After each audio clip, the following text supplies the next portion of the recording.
आए हो पढ़ने बनेगी जिंदगी, रख लो कॉपी पेन साथ में। स्वागत करूं मैं थारो मास्टर जी की क्लास में।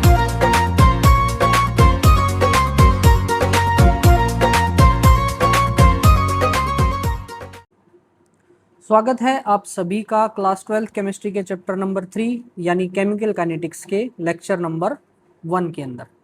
दोस्तों, इस लेक्चर के अंदर हम जो टॉपिक कवर करने जा रहे हैं वो है रेट ऑफ रिएक्शन, ROR जिसको शॉर्ट फॉर्म में बोलेंगे, और उसके टाइप्स। ये दो ही टॉपिक कवर हो पाएंगे इस लेक्चर में। थोड़ा सा लंबा लेक्चर आपको दिख रहा होगा क्योंकि एक एक्स्ट्रा कंसेप्ट मैंने इस लेक्चर के अंदर इंक्लूड किया है जो आगे जाके आपकी हेल्प करेगा आगे आने वाले टॉपिक को समझने के लिए, ठीक है। और दूसरी बात, थोड़ा सा लंबा और इसलिए भी है क्योंकि पहला लेक्चर है ना, पहले लेक्चर में आप सभी को सारे जो बेस हैं वो अच्छे से समझाने पड़ते हैं, सारे कंसेप्ट है अच्छे से एक्सप्लेन करने पड़ते हैं, इस वजह से थोड़ा सा ज़्यादा टाइम लग रहा है, ठीक है। तो कोई ना, इसमें थोड़ा आप टाइम लगाओ। बाकी आने वाले लेक्चर जो हैं वो रिलेटिवली थोड़े से कम लेंथ के होंगे और इससे काफ़ी हेल्प मिलेगी आपको। चलो स्टार्ट करते हैं with chemical kinetics. Chemical kinetics क्या है? It is the branch of physical chemistry. Physical chemistry का ये पार्ट है। इसका मतलब इस चैप्टर में मोस्टली हम डील करेंगे विद न्यूमेरिकल्स, और न्यूमेरिकल ही ऐसे सवाल हैं जो इस चैप्टर से पूछे जाते हैं। Which deals with the study of rate of reaction, यानी ऐसी ब्रांच जिसमें किसको पढ़ा जाएगा? रेट ऑफ रिएक्शन को पढ़ा जाएगा। दूसरी बात, mechanism by which the reaction proceed, mechanism को पढ़ा जाएगा। Mechanism means the path followed by reaction, path followed by reaction, ठीक है। आपकी रिएक्शन किस तरीके से हो रही है, यानी कौन से दो रिएक्टेंट आपस में टकरा रहे हैं, किसके टकराने से क्या बन रहा है, वो सारी बातें हम मैकेनिज्म के अंदर करेंगे। और साथ ही तीसरी चीज, factor affecting rate of reaction, यानी कौन कौन से ऐसे फैक्टर हैं जिससे रेट ऑफ रिएक्शन पे फर्क पड़ेगा, वो सारी चीजें भी इस चैप्टर में हम देखेंगे, ठीक है। तो कुल मिला के केमिकल काइनेटिक्स के अंदर हम डील करेंगे with the rate of reaction, ठीक है। अच्छा, इस चैप्टर में मैं जो भी पढ़ाऊंगा उसकी PDF जो है वो आपको टेलीग्राम चैनल पे मिलेगी। और टेलीग्राम चैनल कहाँ मिलेगा? डिस्क्रिप्शन में लिंक है, लिंक ओपन करो, चैनल को ज्वाइन करो, वहां पे आपको इस चैप्टर की कंप्लीट PDF मिल जाएगी। एक तो ये PDF, दूसरा जो कंप्लीट मॉड्यूल है आपका वो मिल जाएगा, वर्कशीट आपको मिल जाएंगी, मतलब बहुत सारा स्टडी मटेरियल है। PYQ उसमें है, आप HBSC से हो, CBSC से हो, सब कुछ उसमें मिल जाएगा। एक और बात, ये लेक्चर किसके लिए है? देखो, अगर आप बोर्ड लेवल के स्टूडेंट हो, यानी HBSC और CBSC, मेन तो यही है, या फिर इसके अलावा भी कोई बोर्ड है तो भी, आप नीट की तैयारी कर रहे हो, आप JEE की तैयारी कर रहे हो, या इसके अलावा भी कोई एग्जाम हो जैसे CUET होता है आपका, ठीक है। इन सब में केमिस्ट्री का जो लेवल है, केमिस्ट्री का जो लेवल है वो सब में सेम है। और ये मैं अपने मन से नहीं बोल रहा, जब आप इस लेक्चर को देखोगे तो हम अलग अलग टाइप के क्वेश्चन करेंगे। हम HBSC के क्वेश्चन करेंगे, CBSC के, SE है भाई ये, एक सेकंड, CBSC के क्वेश्चन करेंगे, ठीक है, नीट के भी, JEE के, हर तरीके के क्वेश्चन करेंगे, और आपको दिखेगा कि क्वेश्चन बिल्कुल सेम है, कोई फर्क नहीं है। और जो कॉम्पिटिटिव एग्जाम है उनमें तो और ईजी क्वेश्चन आते हैं। HBSC CBSC में आपको लग सकता है कि थोड़े बहुत टफ हैं, लेकिन इनमें तो ऐसे सवाल आएंगे कि आप ओरली ही उनको सोल्व कर पाओगे, ठीक है। चलो, लेकिन जो मेन हमारा फोकस रहेगा वो रहेगा बोर्ड लेवल पे। आपको कैसे क्वेश्चन लिखने हैं वो सारी चीजें मैं बताऊंगा, इससे मैक्सिमम मार्क्स आप इस चैप्टर से ग्रैब कर पाओगे। अगर मैं वेटेज की बात करूं तो HBSC में ये जो चैप्टर है वो 7 मार्क्स का आता है, और CBSC में भी ये चैप्टर 7 मार्क्स का आता है, यानी आपके पेपर का 10% क्या है? केमिकल काइनेटिक्स, ठीक है। जनरली वैसे तो क्वेश्चन ऐसे आएंगे कि 2 MCQ, एक 2 नंबर का और एक 3 नंबर का, या फिर कभी कभार ऐसे आ जाता है एक MCQ, एक 2 नंबर का और एक केस स्टडी। कुल मिला के जनरली जो क्वेश्चन आएंगे वो MCQ भी होंगे, वो 2 मार्क्स क्वेश्चन भी होंगे, वो 3 मार्क्स क्वेश्चन भी होंगे। तो हर तरीके के क्वेश्चन आपने इस चैप्टर से लगाने हैं, ठीक है। अब स्टार्ट करते हैं हमारा सबसे पहला topic, that is the rate of reaction. Actual में जब आपने क्लास 11th की फिजिक्स पढ़ी होगी वहां आपने पढ़ा होगा स्पीड को। स्पीड क्या था? Speed is the distance upon time, ठीक है। उसी स्पीड को अगर मैं रिएक्शन के लिए निकालूं, यानी रिएक्शन की स्पीड निकालूं, तो वही क्या कहलाएगी, वही कहलाएगी आपका रेट ऑफ रिएक्शन। ठीक है। अब डिस्टेंस भी क्या होता था, डिस्टेंस होता था आपका change in position, distance is the change in position, ठीक है, बाय में चेंज इन टाइम। तो ऐसे ही केमिस्ट्री में हम स्पीड की बजाय क्या वर्ड यूज करते हैं, रेट ऑफ रिएक्शन। अब रेट ऑफ रिएक्शन की डेफिनेशन क्या है, rate of reaction is defined as the change in concentration, concentration का चेंज होना of any of its reactant, किसी भी रिएक्टेंट या प्रोडक्ट का। कोई भी रिएक्शन है तो वो कैसे होगी, यहाँ पे रिएक्टेंट होगा और वो कन्वर्ट होगा किसके अंदर, प्रोडक्ट के अंदर। तो किसी भी रिएक्टेंट या प्रोडक्ट की change in concentration per unit time, यानी विद रिस्पेक्ट टू टाइम, वो क्या कहलाएगी, रेट ऑफ रिएक्शन।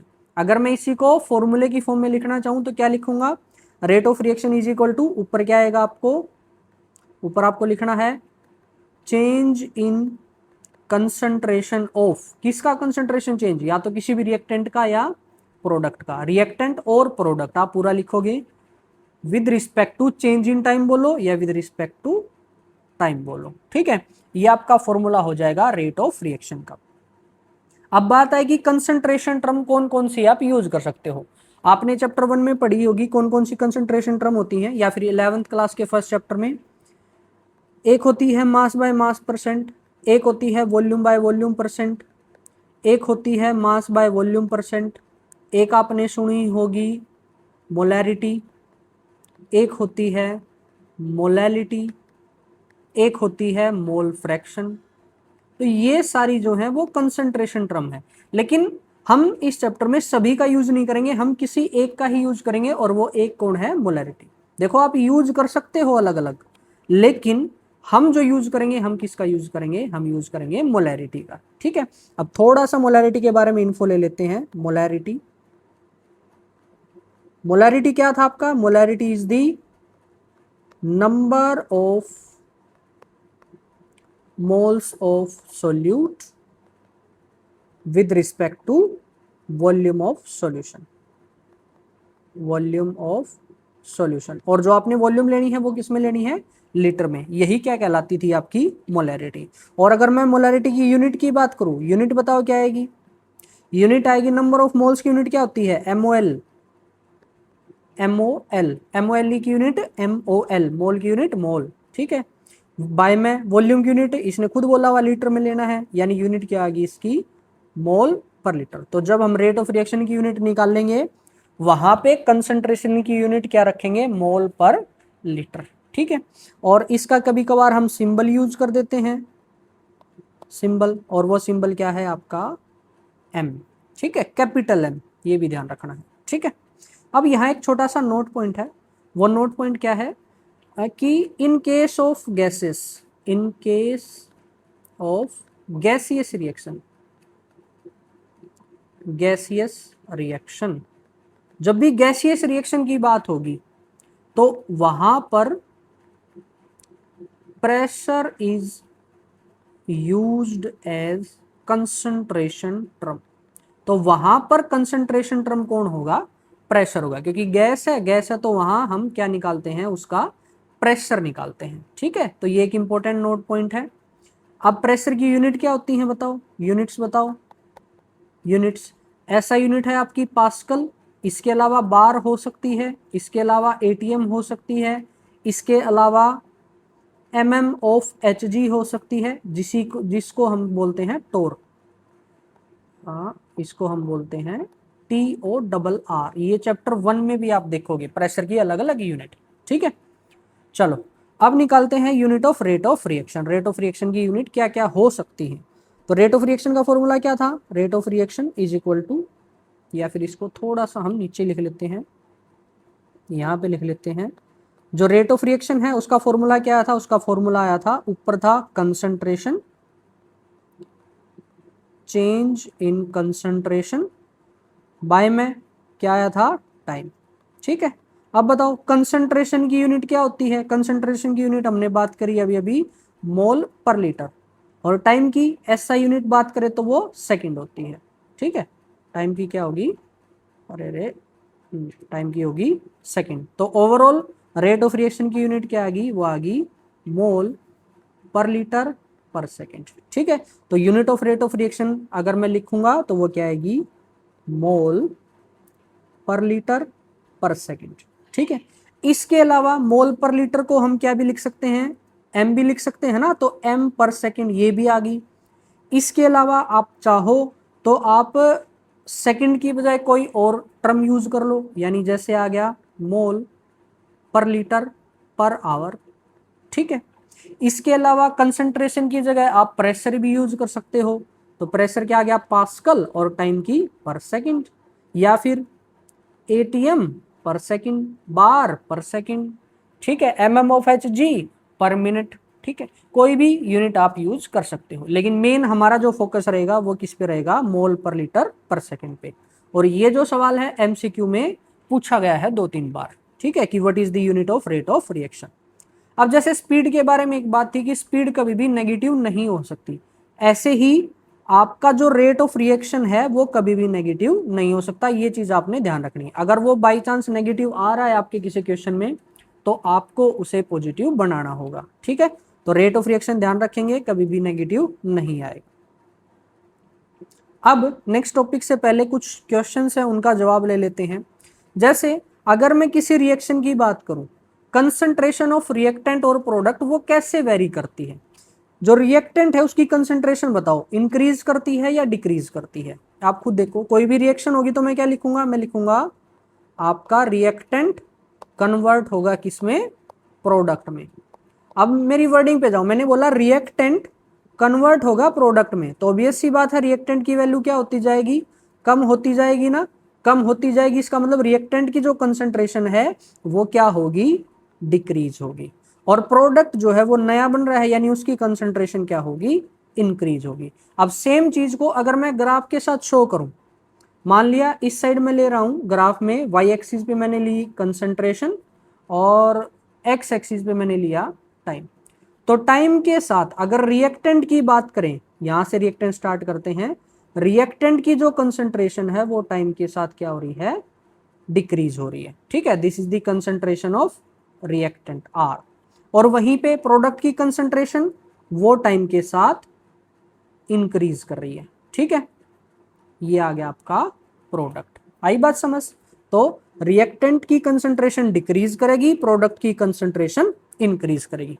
2 सवाल के जवाब मिल गए। अब थर्ड सवाल, so change in concentration of reactant.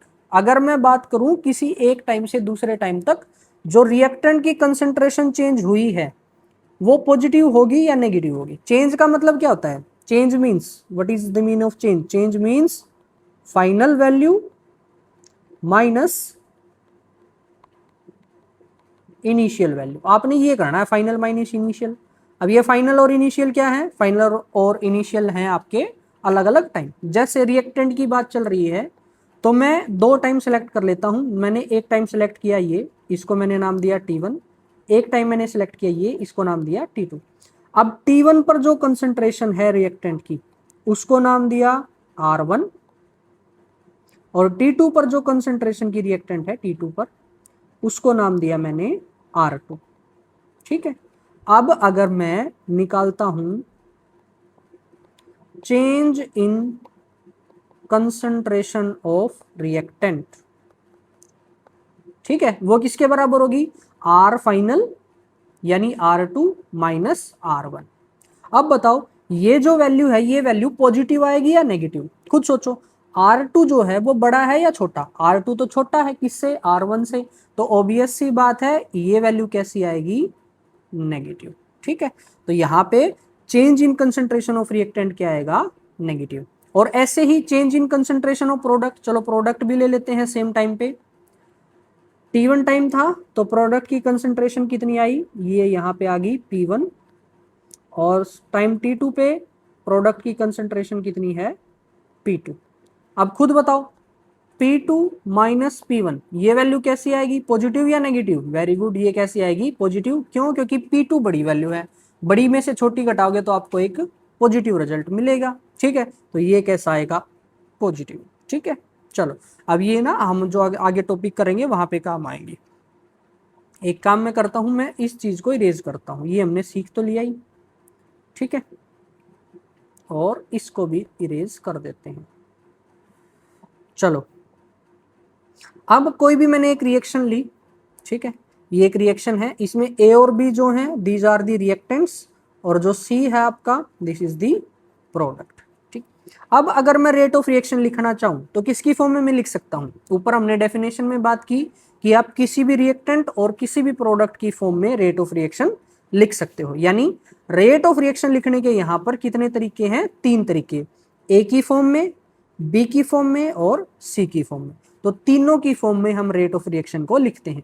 बताओ रेट ऑफ रिएक्शन की क्या डेफिनेशन थी? रेट ऑफ रिएक्शन की डेफिनेशन थी चेंज इन कंसंट्रेशन ऑफ ए, यहां पे आया change in concentration of A divided by, हमने डिवाइड करना है इसको किसके साथ?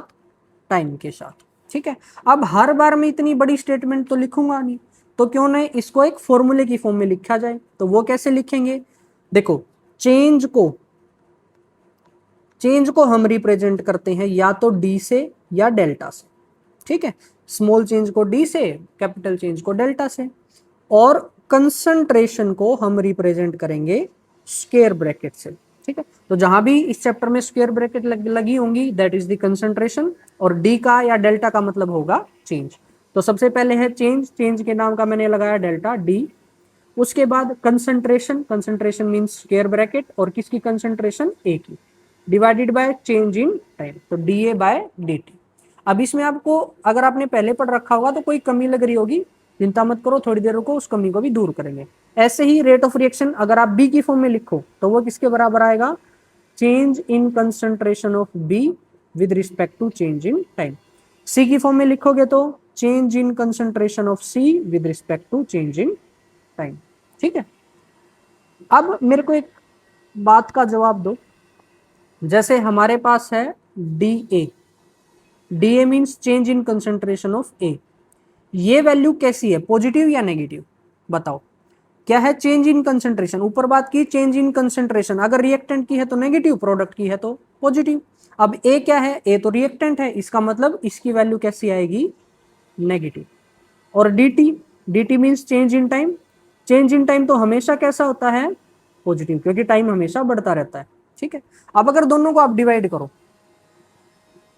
दोनों को आपने डिवाइड किया, ठीक है, negative bye positive quantity, overall result कैसा मिलेगा आपको? नेगेटिव ही मिलेगा ना। नेगेटिव को पॉजिटिव से डिवाइड किया, यानी आपके पास -5 था, उसको आपने 3 से डिवाइड किया, तो ये कैसी क्वांटिटी है?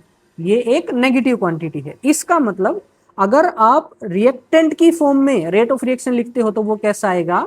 नेगेटिव आएगा। लेकिन ऊपर ही हमने पढ़ा था कि वो कभी भी नेगेटिव नहीं हो सकता, ठीक है। तो उसको हमें क्या बनाना पड़ेगा? पॉजिटिव। अब किसी भी नेगेटिव को अगर आपने पॉजिटिव बनाना है तो वो कैसे बनाओगे? वो आप बनाओगे उसको एक और नेगेटिव से मल्टीप्लाई करके। यानी जब भी कोई भी रिएक्टेंट की फॉर्म में आप रेट ऑफ रिएक्शन लिखोगे तो साथ में एक माइनस साइन ऐड कर देंगे ताकि रेट ऑफ रिएक्शन आपका पॉजिटिव हो जाए। ऐसे ही मैंने dB बाई डी टी लिखा, बी क्या है? रिएक्टेंट है ना, रिएक्टेंट है तो यहां भी एक माइनस साइन लगाना पड़ेगा, ठीक है। अब बारी आई प्रोडक्ट की। प्रोडक्ट के केस में बताओ, ये बताओ, ये जो आपका DC है यानी change in concentration of C है, वो कैसा है? Change in concentration of product, वो कैसी वैल्यू आएगी? पॉजिटिव। यानी ये कैसा है? पॉजिटिव, डिवाइडेड बाय dt हमेशा पॉजिटिव, और पॉजिटिव को पॉजिटिव से डिवाइड करोगे तो आपको रिजल्ट भी कैसा मिलेगा? पॉजिटिव। इसका मतलब ये ओवरऑल कैसा है? पॉजिटिव। तो इसमें हमें कोई भी छेड़छाड़ करने की जरूरत नहीं है, बस यहां से एक नोट पॉइंट ऐड कर देंगे। वो नोट पॉइंट क्या है? लिख भी देता हूं, in case of expression of rate of reaction, in case of expression of rate of reaction in terms of reactant, a negative sign is added to make rate of reaction positive. ठीक है, यहां से सवाल भी आ सकता है आपका। सवाल इस तरीके से आ जाएगा कि जब भी आप रिएक्टेंट की फॉर्म में रेट ऑफ रिएक्शन लिखते हो तो उस केस में, इसको थोड़ा सा एडजस्ट कर देते हैं यहाँ पे, हाँ, जब भी आप रेट ऑफ रिएक्शन लिखते हो इन केस ऑफ रिएक्टेंट तो आप एक नेगेटिव साइन लगाते हो। वो क्यों लगाते हो? तो इसका जवाब आपको ये है कि आपको रेट ऑफ रिएक्शन को पॉजिटिव बनाना है, इसलिए आप उस नेगेटिव साइन को लिखते हो। ठीक है ना। अब अगर मैं ओवरऑल लिखना चाहूँ इस रिएक्शन के लिए, तीन अलग अलग तरीके हैं। कौन कौन से तरीके हैं? ए की फॉर्म में वो कैसे आएगा? Minus D A by D T. B की फॉर्म में लिखोगे तो वो कैसे आएगा? Minus D B by D T. और अगर आप सी की फॉर्म में लिखोगे तो वो कैसे आएगा? D C by D T. ठीक है, तो रेट ऑफ रिएक्शन आप इस तरीके से लिख सकते हो। For a reaction with stoichiometric coefficient, अगर मान लो स्टिक्योमेट्रिक कोफिशिएंट आ जाए। स्टिक्योमेट्रिक कोफिशिएंट का मतलब है, जैसे हमने एक रिएक्शन लिखी H2 plus O2 gives H2। अब इस चैप्टर में जितनी भी रिएक्शन के साथ हम डील करेंगे वो सारी बैलेंस्ड फॉर्म में होंगी। वो 99% चांसेस है कि आपको बैलेंस्ड दी जाए, और अगर नहीं दी जाएंगी तो आपको उनको बैलेंस करना होगा। ठीक है, तो यहाँ पे इसको बैलेंस करेंगे तो क्या आएगा? यहाँ 2 आएगा और यहाँ 2 आएगा। तो ये जो आपने 2 ऐड किया है इसको बोलते हैं स्टिक्योमेट्रिक कोफिशिएंट। ठीक है, this 2 is the stoichiometric coefficient, this 2 is the stoichiometric coefficient, और इसके आगे क्या है? इसके आगे 1 है। 1 इज द स्टिक्योमेट्रिक कोफिशिएंट। तो अगर स्टिक्योमेट्रिक कोफिशिएंट आता है तो उस केस में आपका रेट ऑफ रिएक्शन का एक्सप्रेशन थोड़ा सा चेंज हो जाएगा। और वो चेंज कैसे होगा? वो चेंज इस तरीके से होगा। अब आप जो रेट ऑफ रिएक्शन लिखोगे, रेट ऑफ रिएक्शन वैसे लिखोगे। ए की फॉर्म में लिखेंगे, नेगेटिव साइन तो पक्का आएगा। क्यों आएगा? क्योंकि रिएक्टेंट है। उसके बाद आपको कोफिशिएंट से डिवाइड कर देना है 1 बाय ए। ठीक है, अगर कोफिशिएंट आता है तो उसको डिवाइड कर देना है विद कोफिशिएंट, और बाकी सब same. Change in concentration of A with respect to change in time. B की फॉर्म में लिखना है तो वापिस ऐसे ही, रिएक्टेंट है तो नेगेटिव साइन आएगा, कोफिशिएंट है तो 1 बाय बी करके चला जाएगा। Change in concentration of B with respect to change in time. C की फॉर्म में लिखना है तो 1 by C change in concentration of C with respect to time. मैंने यहाँ पे नेगेटिव साइन नहीं लगाया क्योंकि वो प्रोडक्ट है, रिएक्टेंट के केस में लगाना है। डी की फॉर्म में लिखोगे तो 1 by D change in concentration of D with respect to change in time. ठीक है, तो किसी भी रिएक्शन के लिए आप रेट ऑफ रिएक्शन को इस तरीके से एक्सप्रेस कर सकते हो। अब जैसे ये एक रिएक्शन दे दी आपको, और ये वाली रिएक्शन आपके एग्जामिनर की फेवरेट रिएक्शन है क्योंकि इस रिएक्शन से बहुत सारे सवाल बनते हैं, आप देखोगे आगे PYQs में। तो इस रिएक्शन के लिए आपको रेट ऑफ रिएक्शन लिखना है, तो कैसे लिखेंगे? Rate of reaction, rate of reaction that is equal to, अगर मैं, अच्छा एक चीज और कि पहले जरूरी नहीं कि आपको लाइन में लिखना है, आप किसी भी रिएक्टेंट को पहले लिख लो, किसी प्रोडक्ट को पहले लिख लो। जैसे पहले यहाँ प्रोडक्ट की फॉर्म में लिखते हैं तो कैसे आएगा? माइनस साइन आएगा? नहीं आएगा ना। तो पहले 1 बाय कोफिशिएंट यानी 2, चेंज इन कंसंट्रेशन किसके फॉर्म में लिख रहे हो? NH3 की फॉर्म में, तो change in concentration of NH3 divided by dt। उसके बाद चलो N2 की फॉर्म में लिखेंगे। कोफिशिएंट क्या है? यहाँ पे 1 है तो 1 बाय 1 लिखने का मतलब है नहीं, तो सिर्फ क्या आएगा? Negative sign, change in concentration of N2 by में चेंज इन टाइम। उसके बाद अगर आपको S3 की फॉर्म में लिखना है तो minus sign, 1 by coefficient, change in concentration of H2 by में चेंज इन टाइम। तो एक ही रिएक्शन दे रखी थी, इस रिएक्शन के लिए रेट ऑफ रिएक्शन का एक्सप्रेशन हमने इस तरीके से लिख दिया। ठीक है, ये लिखना ही आपका पेपर में आता है। पेपर में आएगा राइट दी रेट क्या बोलते हैं, rate of reaction for the given reaction. ठीक है, अब यहाँ कुछ समझने वाली चीज है। कुछ समझने वाली चीज क्या है? अगर मैं बात करूं, ऐसे लिख दूं मैं, minus 1/3 change in concentration of H2 by में चेंज इन टाइम। अगर ये चीज लिख दी तो ये किस चीज को रिप्रेजेंट करती है? ये रिप्रेजेंट करती है आपके रेट ऑफ रिएक्शन को। ठीक है, उसके बाद अगर मैं ये कोफिशिएंट ना लगाऊं, तो क्या होगा अगर मैं सिर्फ इतना लिख दूं, डिवाइडेड बाय dt। अब बताओ ये क्या बन गया, अब ये क्या बन गया, अब ये रेट ऑफ रिएक्शन नहीं रहा, अब ये बन गया रेट ऑफ रिएक्शन, मत बोल देना, अब ये बन गया रेट ऑफ डिसअपियरेंस। डिसअपियरेंस क्यों, क्योंकि जो H2 है वो रिएक्टेंट है और रिएक्टेंट कंटिन्यूसली कंज्यूम हो रहा है, यानी उसकी वैल्यू कम हो रही है, वो डिसअपियर हो रहा है।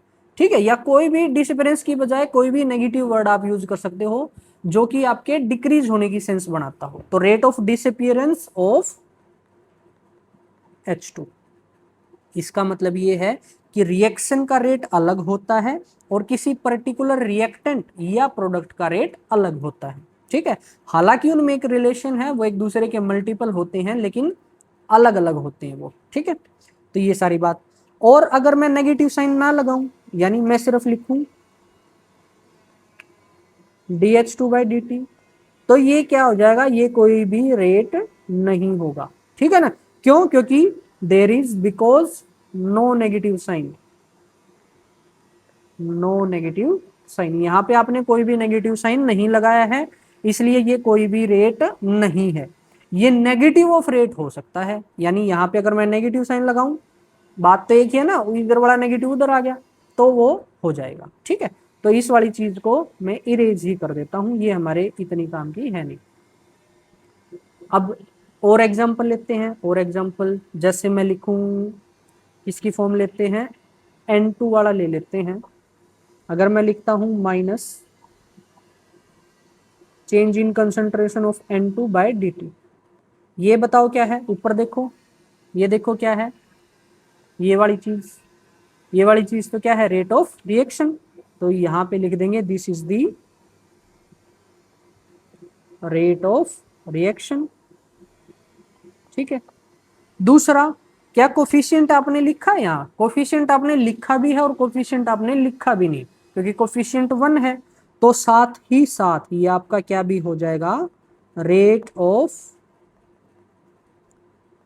डिसअपियरेंस ऑफ N2, यानी रेट ऑफ रिएक्शन के साथ साथ ये rate of disappearance of N2 भी है। ठीक है, दोनों।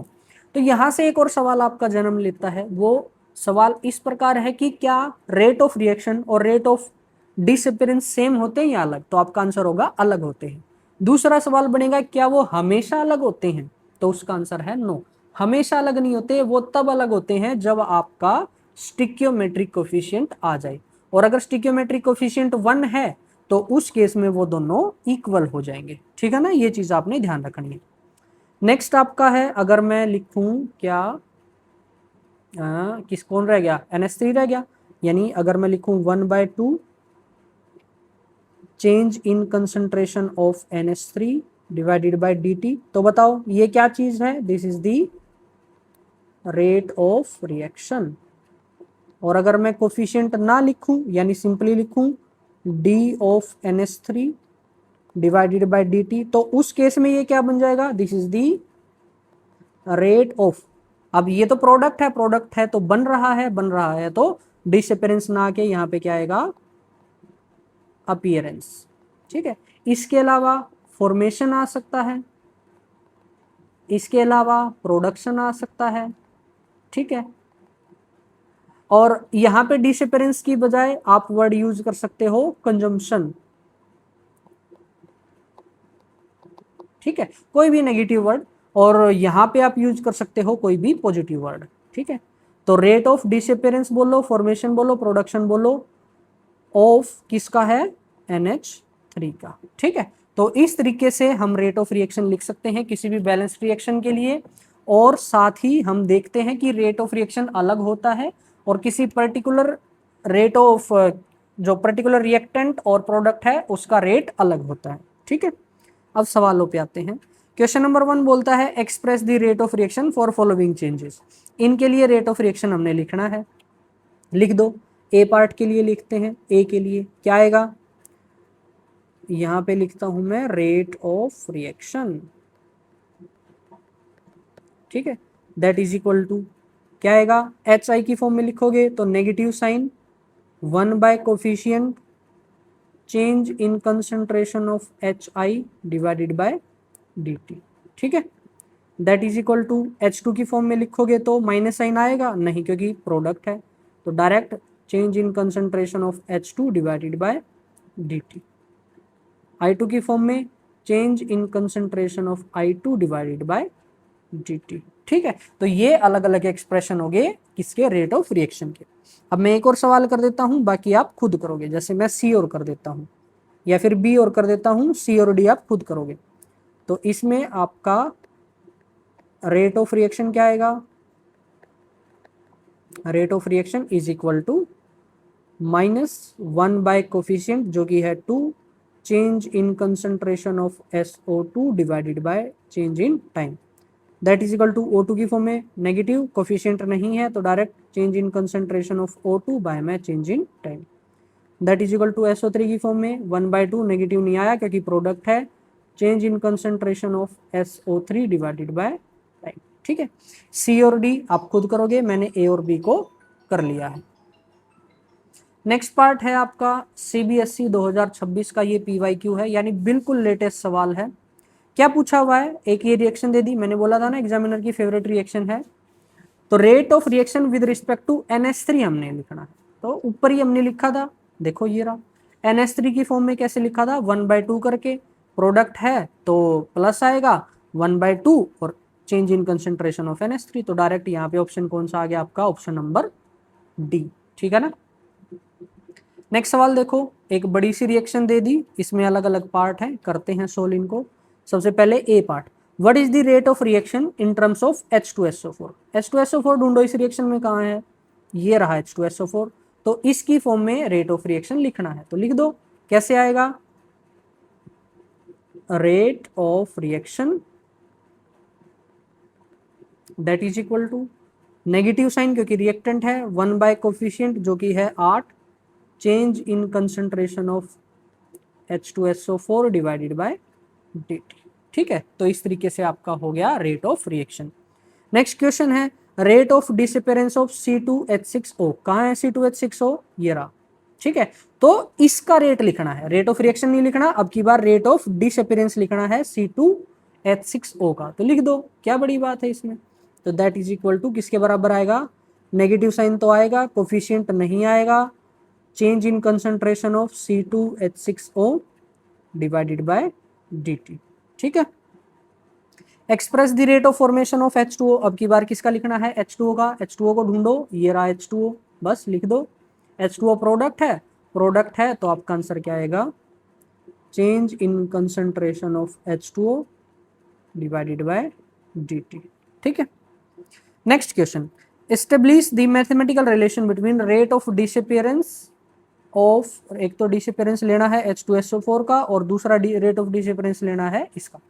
अब ये जो सवाल है दिस इज इंपॉर्टेंट सवाल, इंपॉर्टेंट क्यों, क्योंकि यहाँ पे रिलेशन करवा रहा है वो दो लोगों की, ठीक है, यानी दो रेट्स के बीच में रिलेशन लिखनी है हमने, और इसी तरीके के सवाल आपके पेपर के अंदर आते हैं, वहां पे आपको किसी एक की वैल्यू दे देगा, किसी दूसरे की वैल्यू निकालनी होगी, ठीक है। तो वो कैसे निकालते हैं, वो निकालते हैं by using the rate of reaction expression. तो हम लिखेंगे यहां पर रेट ऑफ रिएक्शन, सबसे पहले रेट ऑफ रिएक्शन लिखो, रेट ऑफ रिएक्शन लिखो किसी एक ही टर्म में, जैसे यहाँ पे H2SO4 बोल दिया तो H2SO4 की फॉर्म में लिखो, कैसे लिखेंगे, -1/8 change in concentration of H2SO4 divided by DT, ठीक है। एक और चीज देखो, यहां ऊपर हमने क्या किया है, इक्वल लगा के लिखा हुआ है इनको, जैसे यहाँ पे इक्वल, यहाँ पे, अब यहाँ ऐसे मत कर देना, इस माइनस को इस माइनस के साथ कट मत कर देना, ऐसा कभी नहीं करना, ये जो माइनस है ये हमेशा इसके साथ इंटैक्ट रहेगी, ये जो माइनस है हमेशा इसके साथ इंटैक्ट रहेगी। ये क्यों लगाई है, ताकि आपका रिजल्ट पॉजिटिव बन जाए, ठीक है ना। तो इस माइनस को ऐसे मत करना कि गायब कर दो, नहीं, कभी नहीं करना है आपने, ठीक है, उसका काम है रिजल्ट को पॉजिटिव बनाना।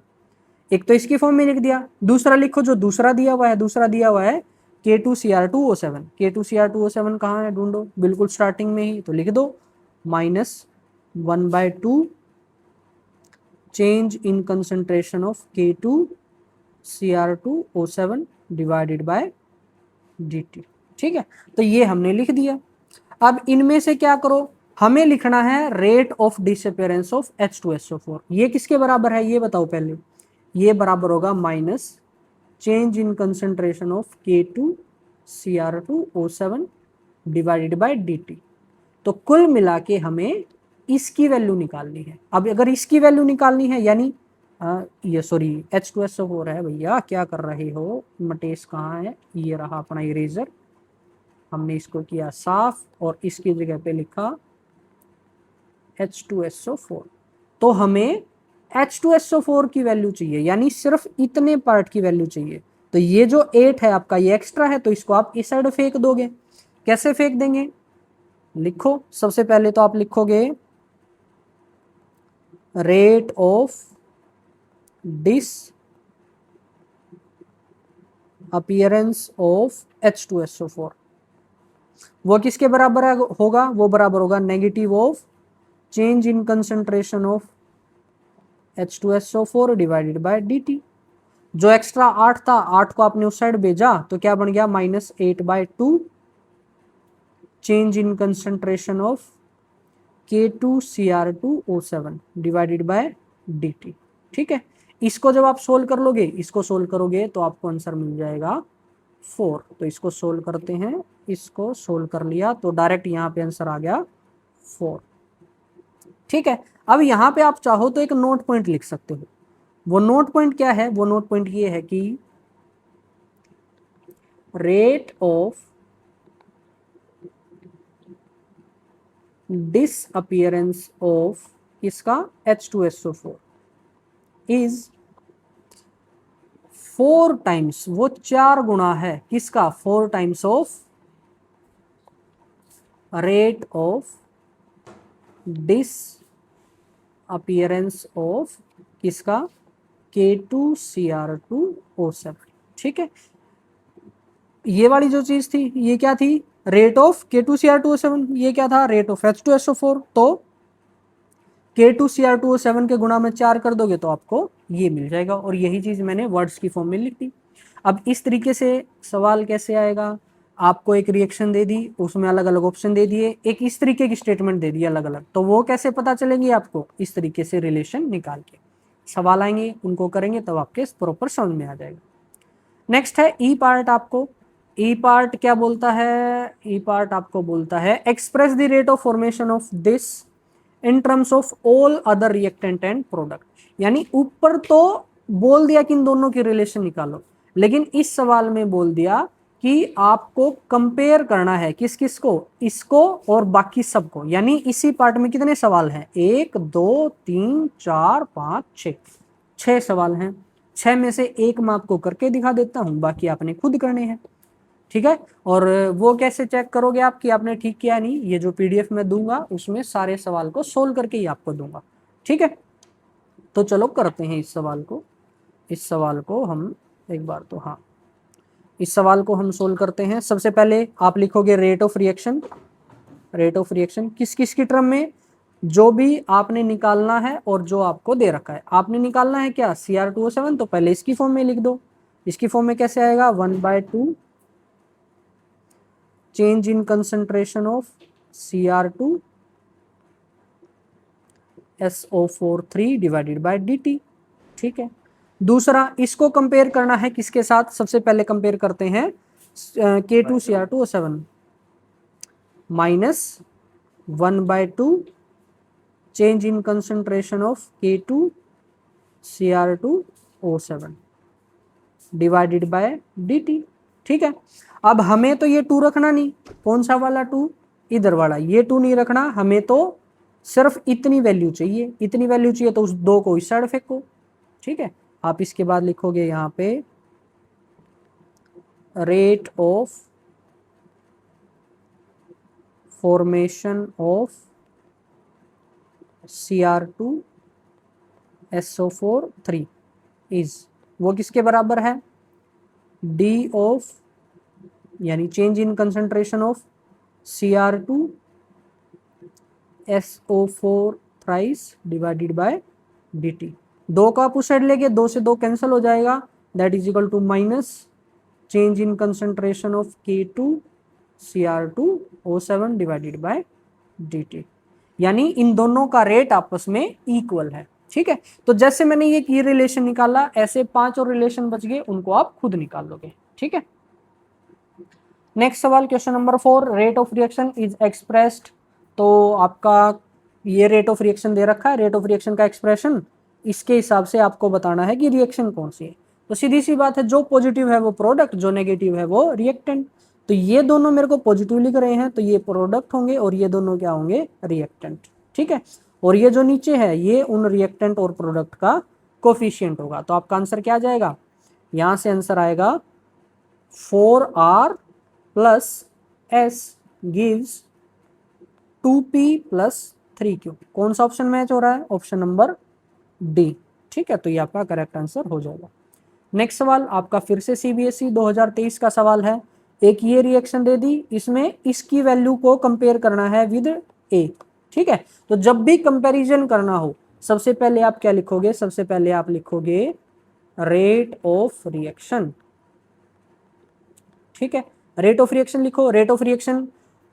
अब जब भी सवाल सोल्व करो तो मेरी एक सलाह है, वो सलाह क्या है कि जो भी चीज आपको निकालनी है उसको हमेशा लेफ्ट में रखो। लेफ्ट का मतलब शुरू में, क्योंकि हम जो लिखते हैं कॉपी में हमेशा लेफ्ट से स्टार्ट करते हैं ना, हमने लेफ्ट से ही चीजें सोल्व करना सीखी हैं।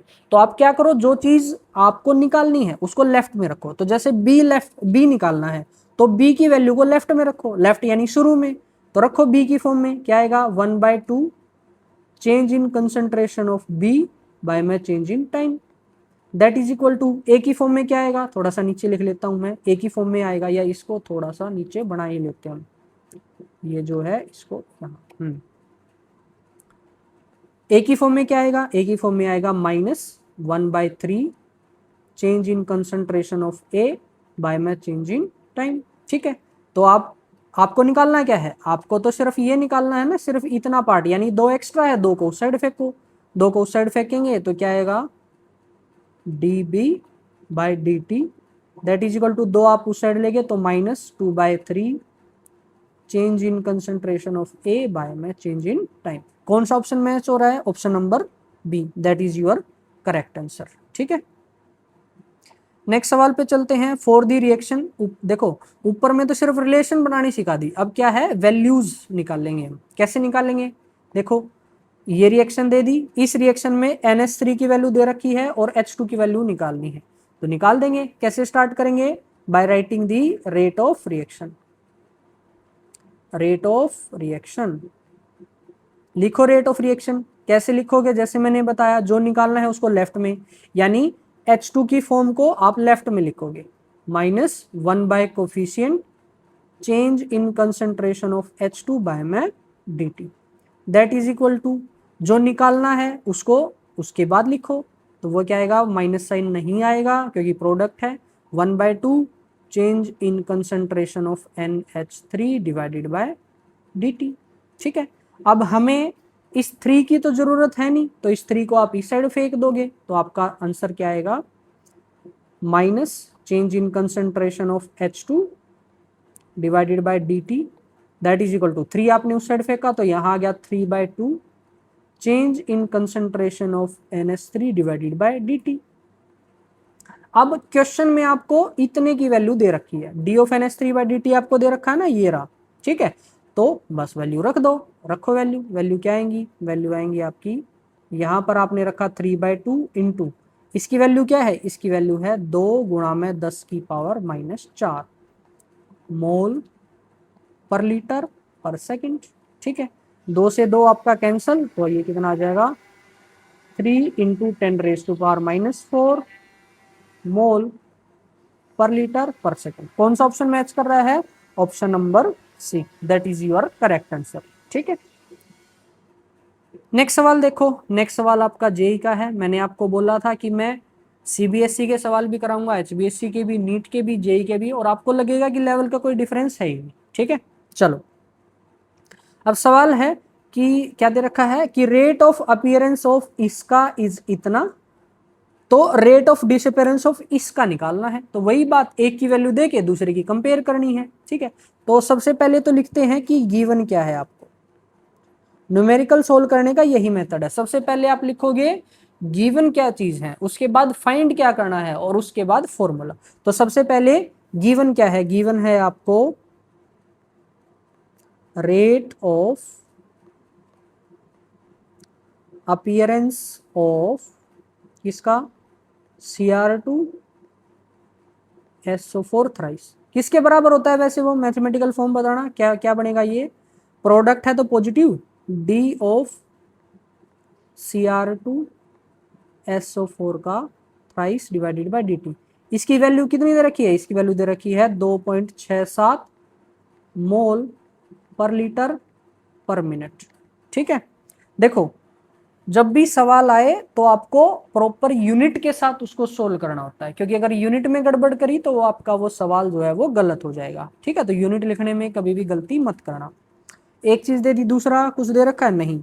अब फाइंड क्या करना है, फाइंड हमें करना है rate of disappearance of किसका, हमें पता करना है C2H6O का, C2H6O का। अब मैथमेटिकल फॉर्म क्या बनेगी, negative change in concentration of C2H6O divided by dt। ठीक है, ये हमें पता करना है। कैसे पता करेंगे, अब इसके बाद लिखेंगे फॉर्मूला। फॉर्मूला क्या है, फॉर्मूला आप लिखोगे rate of reaction. Rate of reaction लिखो। रेट ऑफ रिएक्शन का फॉर्मूला सबसे पहले उसकी फॉर्म में जो आप उन्हें निकालना है C2H6O, तो इसकी फॉर्म में लिखो क्या आएगा, -1/3 change in concentration of C2H6O divided by dt that is equal to, अब उसकी फॉर्म में जो दे रखा है कौन है वो है आपका C2SO4, ये Cr2। ठीक है, तो लिख दो 1/2 change in concentration of Cr2SO4 thrice divided by dt। ठीक है, अब हमें किसकी वैल्यू चाहिए, हमें तो सिर्फ इतने की वैल्यू चाहिए ना, इतने की, यानी ये जो 3 है ये एक्स्ट्रा है, तो 3 को साइड फेंक दो। कैसे फेंकेंगे, अभी मैं आपको लिख के फेंक के दिखाता हूं। तो आपका क्या आ जाएगा, minus change in concentration of C2H6O divided by dt that is equal to, 3 को आपने उस साइड फेंका, माइनस को भी मत फेंकना, क्योंकि माइनस हमेशा रिएक्टेंट के साथ रखना ही आपने, तो माइनस को कभी गलती से भी मत फेंक देना। यहाँ पे आएगा 3/2 into change in concentration of Cr2SO4 thrice divided by dt। अब इसकी वैल्यू तो आपके क्वेश्चन में दे रखी है, ये रही यहाँ पे। ठीक है, तो वैल्यूज रख दो। आपका आंसर क्या आएगा, आपका आंसर आएगा 3/2 इंटू 2.67। अब बस इसको आपने सोल्व कर लेना है। जब इन दोनों को मल्टीप्लाई करोगे तो आपका ऊपर आएगा लगभग 8/2 यानी 4। ठीक है, ये आप गुणा खुद कर लेना। तो नियरली, एग्जैक्ट आंसर नहीं, नियरली आपका आंसर आएगा 8/2 यानी 4। और इसने नियरेस्ट इंटीजर में ही पूछा है, तो नियरेस्ट इंटीजर तो 4 ही आएगा, तो आपका आंसर हो गया 4। ठीक है, तो देखो बड़ा आसान सा सवाल था, वो तो मैंने लिखने में इतना टाइम लगा दिया, अदरवाइज इतनी देर का ये सवाल है नहीं। चलो नेक्स्ट क्वेश्चन है AIPMT। AIPMT क्या है भैया, पुराने टाइम का नीट। पुराने टाइम में नीट का ही दूसरा नाम क्या था, AIPMT। ठीक है, all India pre medical test. CBSE लेता था पहले तो, अब तो NTA लेता है। चलो अब इसमें क्या पूछ लिया, रेट ऑफ Br2 रिलेट करना है किसके साथ, रेट ऑफ ब्रोमाइड आयन के साथ, यानी Br को रिलेट करना है ब्रोमाइड आयन के साथ। बड़ा आसान सा सवाल है, कैसे करोगे, सबसे पहले आप लिखोगे रेट ऑफ रिएक्शन।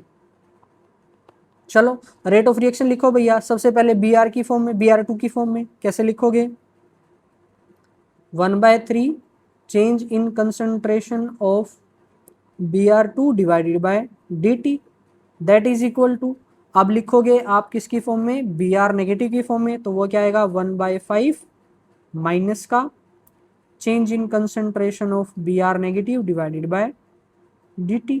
ठीक है, अब ये 3 तो एक्स्ट्रा है, 3 को साइड फेंकेंगे तो क्या आएगा, Br2 divided by dt that is equal to, 3 आपने इस साइड फेंका तो -3/5 change in concentration of B R negative divided by D T. बताओ कौन सा ऑप्शन मैच कर रहा है? -3/5 किस में है? ऑप्शन नंबर ए में, that is your correct answer.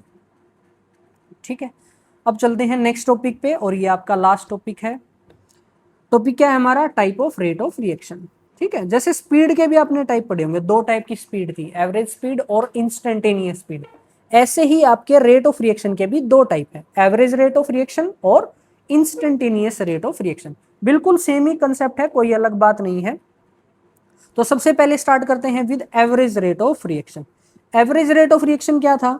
When rate of reaction the rate of reaction over a certain measurable period. Measurable period का मतलब क्या है?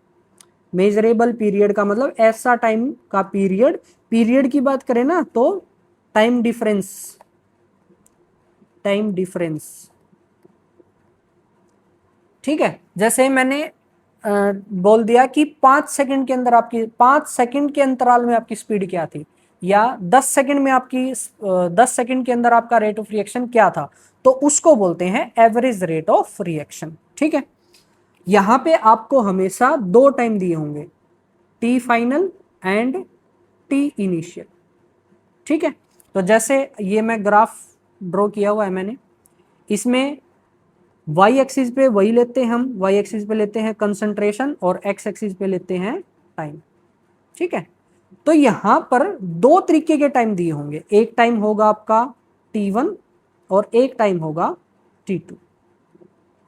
ठीक है, तो इन्हीं टाइम के बीच में आपने रेट ऑफ रिएक्शन को निकालना होगा। ठीक है, तो कैसे कैसे निकालेंगे? अब इस ग्राफ में दो लाइंस हैं, बताओ कौन सी रिएक्टेंट की है, कौन सी प्रोडक्ट की है? ये बताओ, ये किसकी है, रिएक्टेंट की या प्रोडक्ट की? ये वाली, वेरी गुड, ये है रिएक्टेंट की। क्यों है रिएक्टेंट की? क्योंकि कंटिन्यूअसली कम होती जा रही है। और ये किसकी है? ये आपकी प्रोडक्ट की है। क्यों? क्योंकि वो बढ़ती जा रही है। तो ये आपकी रिएक्टेंट की है और ये आपकी प्रोडक्ट की है।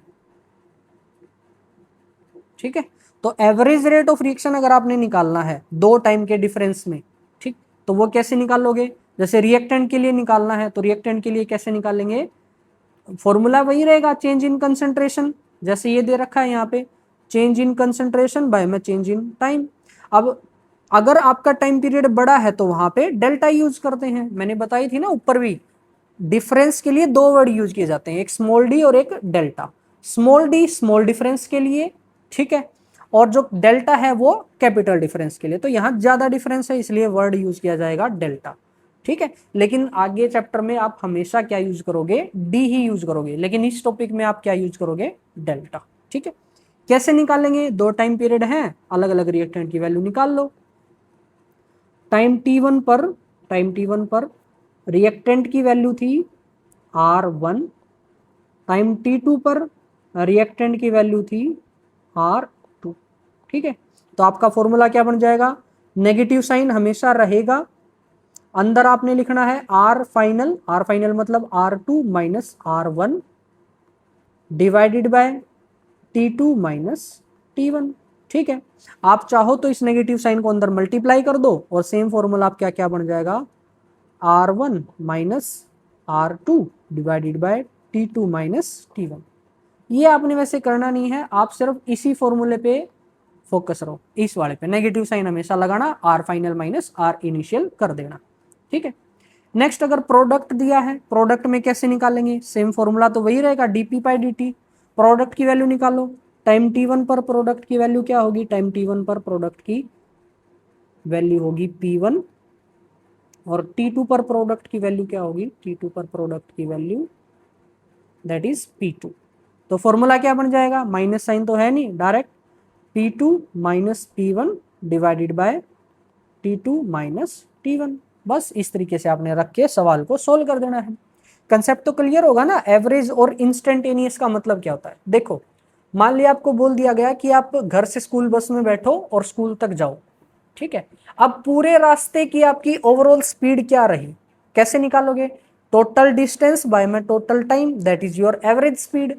लेकिन अगर मैं पूछूं कि जब आप उस नदी के पुल को पार कर रहे थे उस टाइम आपकी स्पीड कितनी थी, तो वो हो जाएगी इंस्टेंटेनियस स्पीड। यानी अगर किसी एक सिंगल टाइम पर स्पीड पूछूं तो इंस्टेंटेनियस, और अगर मैं 2 टाइम डिफरेंस के बीच में स्पीड पूछूं तो वो एवरेज रेट। ठीक है, तो नेक्स्ट आ गया इंस्टेंटेनियस। इंस्टेंटेनियस क्या हो जाएगा, जब पर्टिकुलर इंस्टेंट पर आपकी स्पीड पूछी जाए तो वो क्या कहलाएगा, instantaneous rate of reaction. Instant का मतलब होता है सिंगल टाइम। ठीक है, यहां पे एक ही टाइम दिया मिलेगा, जैसे टाइम बोल दिया ये कितना टाइम है, तो इस टाइम पर बताओ आपकी रेट ऑफ रिएक्शन क्या होगी। अब यहां आप डिफरेंस तो निकाल नहीं सकते, सिंगल टाइम बोलो या फिर आप बोलो कि जो आपका डेल्टा टी है वो लगभग लगभग 0 है।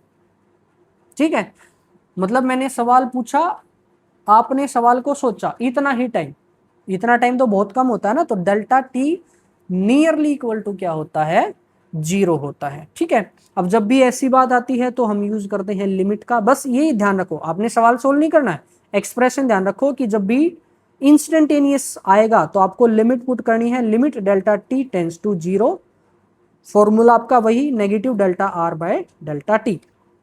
अब ये तो था कैपिटल चेंज, ये है स्मॉल चेंज।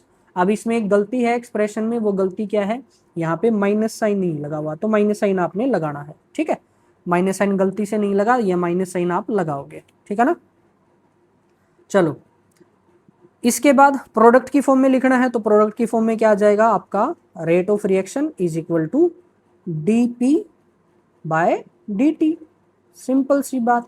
ठीक है ना, यहां पे आपको डिफरेंस नहीं मिलेगा, डायरेक्ट आप क्या कर दोगे, डिफरेंशिएट। जो आपका d बाई डी टी है ये किसका फॉर्मूला है, दिस इज डिफरेंशिएशन, डिफरेंशिएशन। ठीक है, तो आपने क्या करना पड़ेगा, डिफरेंशिएशन।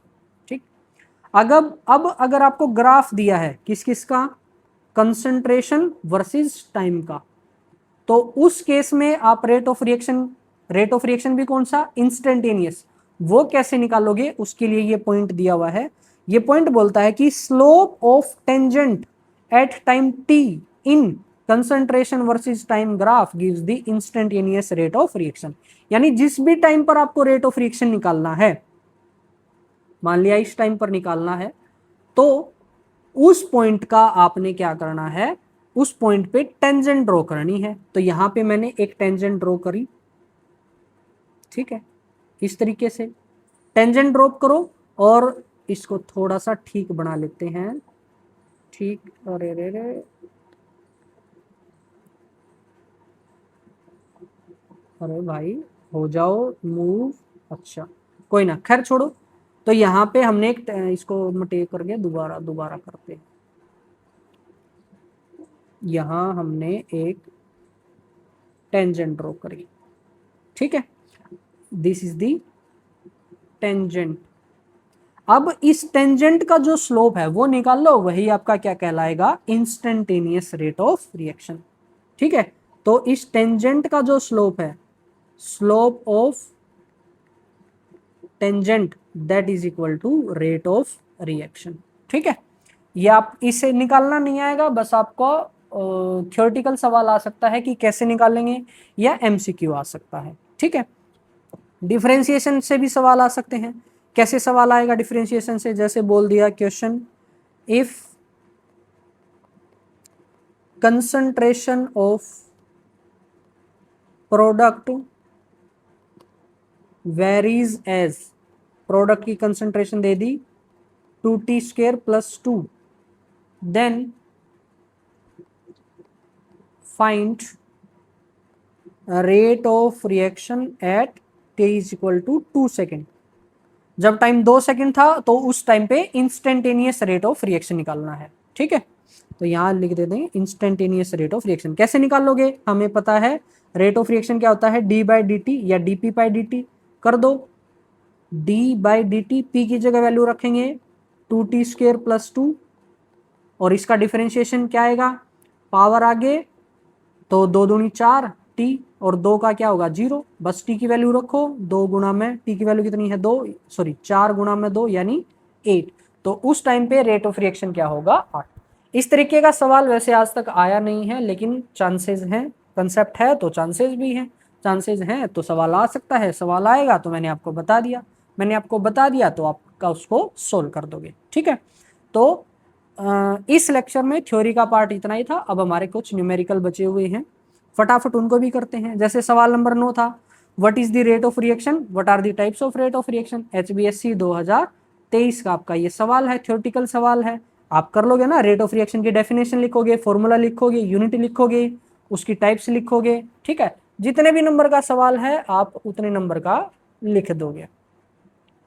नेक्स्ट सवाल है, in a reaction concentration of reactant changes from इतने टू इतना इन 10 मिनट्स, तो what is the average rate of reaction. अब इस सवाल को सोल्व करने से पहले मैं कुछ नोट पॉइंट आपको लिखवा देता हूं, कुछ नोट पॉइंट। वो नोट पॉइंट आपको सवाल को समझने में हेल्प करेंगे। जैसे अगर कहीं भी वर्ड आता है फ्रॉम, फ्रॉम का मतलब होता है इनिशियल। ठीक है, कहीं वर्ड आता है टू, टू का मतलब हो जाएगा फाइनल। ठीक है, और कहीं पे वर्ड आता है बाय का मतलब हो जाएगा डिफरेंस, डिफरेंस बोलो या फिर चेंज बोलो। ठीक है, तो ये नोट पॉइंट आपको सवाल को समझने में हेल्प करेंगे। ठीक है, तो यहाँ पे कौन कौन से वर्ड यूज हो रहे हैं, यहाँ पे एक तो वर्ड हो रहा है फ्रॉम और एक टू, यानी this is the initial concentration and this is the final concentration. ठीक है, अब इस तरीके के सवाल आते हैं, इनको सोल्व करने का तरीका मैंने आपको पहले ही बताया है। सबसे पहले आप लिखोगे कि आपको गिवन क्या क्या है। चलो लिखते हैं, गिवन क्या है। गिवन है आपको इनिशियल कंसंट्रेशन ऑफ रिएक्टेंट, और रिएक्टेंट वो कौन सा है, ए। कितनी दे रखी है इनिशियल कंसंट्रेशन, 0.20 मोल पर लीटर। ठीक है, दूसरा आपको दिया हुआ है फाइनल कंसंट्रेशन ऑफ रिएक्टेंट, कौन सा रिएक्टेंट, ए ही, और वो कितनी दे रखी है 0.15 मोल पर लीटर। ठीक है, और कुछ दे रखा है, और हमें दे रखा है टाइम इज 10 मिनट्स। ठीक है, निकालना क्या है, we have to find average rate of reaction, average rate of reaction. ठीक है, कैसे निकालेंगे एवरेज रेट ऑफ रिएक्शन का फॉर्मूला, रिएक्टेंट की फॉर्म में क्या था, -R2 -R1 divided by time. ठीक है, अब यहाँ R तो है नहीं, यहाँ पे रिएक्टेंट कौन है, A, तो बस रख दो वैल्यू, माइनस R फाइनल कितना है, R फाइनल है आपका 0.15 माइनस R इनिशियल कितना है 0.20 डिवाइडेड बाय टाइम कितना है 10। सोल्व करो, माइनस अंदर 15 में से 20 गया, माइनस का 0.05 डिवाइडेड बाय 10। अब देखो, जो वो बाहर मैंने माइनस लगाई थी उस माइनस ने क्या किया, अंदर वाली माइनस को प्लस कर दिया, यानी ये कितना आ गया 0.05 डिवाइडेड बाय 10। ठीक है, यानी 0.005 मोल पर लीटर, पर सेकंड मत कर देना, क्या आएगा पर मिनट, क्योंकि टाइम किस में रखा है आपने, पर मिनट में, तो यही आपका करेक्ट आंसर हो जाएगा। और अगर ये ना लिखना चाहो तो आप लिख सकते हो 5 × 10⁻³ मोल पर लीटर पर मिनट। ठीक है, ये दोनों आपके करेक्ट आंसर हैं। नेक्स्ट सवाल पे आओ, फिर से वही, अब की बार क्या है, अब की बार HBSC 2024 का सवाल है और एग्जैक्ट सेम सवाल है, कोई डिफरेंस नहीं, बस यहाँ पे एक एक्स्ट्रा चीज ऐड कर दी कि आपको टाइम मिनट में भी रखना है और आपको टाइम सेकंड में भी रखना है। ठीक है, तो काम वही करेंगे हम फिर से। सबसे पहले लिखेंगे हमारे को गिवन क्या क्या है, गिवन है इनिशियल कंसंट्रेशन ऑफ रिएक्टेंट, एक ही रिएक्टेंट है इस रिएक्शन में, वो है R, तो वो कितना दे रखा है 0.03। उसके बाद फाइनल कंसंट्रेशन ऑफ रिएक्टेंट यानी R, जैसे वैसे इनको आप 1 2 भी ले सकते हो, R1 R2, ऊपर भी आप चाहो तो A1 A2 ले सकते हो। ठीक है, और यहाँ भी अगर आप चाहो तो R1 R2 की जगह आप यूज कर लो A1 A2, ठीक है, ताकि आपको फॉर्मूला अलग से ना लगे A1 A2। फाइनल कंसंट्रेशन कितनी है 0.02, 0.02। और तीसरी चीज हमें दिया गया है टाइम, टाइम कितना है 25 मिनट, और हमें सेकंड में भी निकालना होगा तो इसको सेकंड में भी बदल लो, 25 गुणा में सेकंड में बदलोगे तो 60 आएगा, कितना आ जाएगा 1500, क्योंकि 6 पंजा 30 और 6 दूनी 12 और 3 15, हाँ 1500 सेकेंड। तो टाइम हमने निकाल लिया। अब फाइंड क्या करना है आपको, फाइंड करना है एवरेज रेट ऑफ रिएक्शन। तो AVERAGE average rate of reaction, यहां पे सबसे पहले निकालेंगे पर मिनट, ठीक है, पर मिनट। फॉर्मूला क्या बनेगा, रिएक्टेंट है तो माइनस, अंदर क्या R2 minus R1 divided by dt, ठीक है, रख दो वैल्यू R माइनस R2 की वैल्यू कितनी है 0.02 माइनस 0.03 डिवाइडेड बाय टाइम कितना 25, इसको आप सोल्व करोगे तो यहाँ ऊपर आंसर आएगा 0.01 डिवाइडेड बाय 25, ठीक है। अब इसको सोल्व करेंगे तो क्या करो, ऊपर आप बना लो 100 गुणा में कितना आ जाएगा 10 की पावर -4 डिवाइडेड बाय 25, ठीक है, 25 एकम 25, 25 चौका 100, तो यहाँ से आपका आंसर आ गया 4 गुणा 10 की पावर -4, और यूनिट क्या दे रखी थी, यूनिट दे रखी थी मोल पर लीटर, मोल पर लीटर। तो रेट ऑफ रिएक्शन की यूनिट क्या आ जाएगी, वो आएगी मोल पर लीटर पर मिनट, पर सेकंड मत लिख बेटे, पर मिनट, ठीक है। अब देखो ये कहानी मैंने कैसे लिख दी, ये वाली चीज थोड़ा सा आपको अचंबा लगा होगा। अगर आपको आती है तो वेल एंड गुड, और अगर नहीं आती तो भैया न्यूमेरिकल तो भूल ही जाओ, क्योंकि देखो यहाँ तक के नंबर तो आपको आधे ही मिलेंगे, इसके आगे ही असली सवाल है। तो अगर पूरे नंबर चाहिए और ये चीज आपको सीखनी है तो मैंने एक बहुत ही अच्छा लेक्चर बना रखा है, लेक्चर का नाम है साइंटिफिक नोटेशन। अगर वो लेक्चर आपको नहीं आता या वो टॉपिक अगर आपको नहीं आता तो भाई साइंस में पूरे नंबर लाना तो भूल ही जाओ, क्योंकि न्यूमेरिकल का पोर्शन तो आपका ऑटोमेटिक कट हो जाएगा, और न्यूमेरिकल नहीं होंगे तो कोई फायदा है ही नहीं। तो न्यूमेरिकल सीखने हैं, कैलकुलेशन सीखनी है तो आप उस लेक्चर को देखो। कहाँ मिलेगा, डिस्क्रिप्शन में अलग अलग प्लेलिस्ट बन रखी हैं, वहां पे एक प्लेलिस्ट है, वो प्लेलिस्ट है आपकी साइंटिफिक नोटेशन नाम से, या सॉरी बेसिक मैथ नाम से। उस बेसिक मैथ में आपका एक लेक्चर है साइंटिफिक नोटेशन, मात्र 1 घंटे का लेक्चर है। पहले उस लेक्चर को लगाओ, वहां कैलकुलेशन करनी सीखोगे, वहां कैलकुलेशन सीखोगे तो यहाँ पे वो कैलकुलेशन आपकी काम आएंगी, ठीक है। तो चलो एक चीज तो हमने फाइंड आउट कर ली, अब दूसरी चीज बची हुई है। दूसरी क्या है, दूसरी है आपकी एवरेज रेट ऑफ रिएक्शन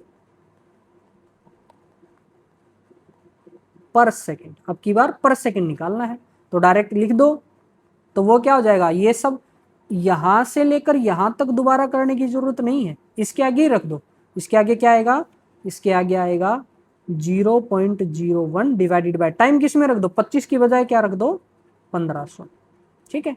अब ऊपर फिर बना लो, आप कितना बनाओगे, अब की बार 10,000 बनाओ। 10,000 क्यों बनाए, 1500 से डिवाइड हो जाएगा, गुणा 10 की पावर कितनी आएगी, 10 की पावर आएगी 4 और 2 6 माइनस का 6 डिवाइडेड बाय नीचे कितना है 1500, 2 जीरो से 2 जीरो कैंसिल, 100/15 आ गया, इसको भी कैंसिल करेंगे, 5 दिए 15 और 20 पंजा 100, 20/3 20/3 गुणा 10 की पावर -6, ठीक है।